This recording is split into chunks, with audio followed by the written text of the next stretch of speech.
Good evening and welcome to Hungary Report, start of public media and one's foreign language news shows. I'm Csenga Gabriela Ibolya with today's news from Hungary and the Carpathian Basin. Let's begin. The opinion of several million Hungarians may force a change in the EU sanctions policy towards Russia. This is what the government expects from the national consultation.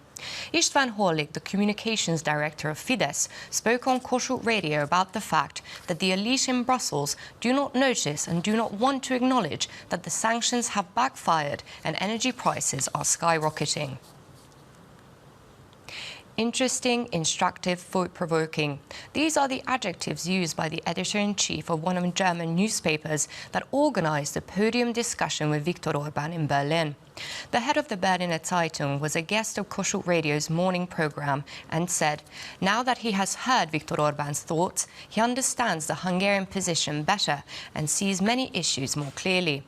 For example, why the Hungarian Prime Minister considers the Brussels sanctions to be a mistake. This year's drought caused enormous damage to orchards. Apples were the worst off. Almost half of the crop was destroyed, but cherries also suffered from the drought as the fruit are much smaller than what the processing industry would need. On Saturday, more than 1,600 illegal migrants tried to enter Hungary by force. For weeks, the number of attempts has not decreased, and even with the approach of winter, they do not expect any decline in cases. In the meantime, tensions are growing in Vojvodina. There are far more asylum seekers in the region than they can support.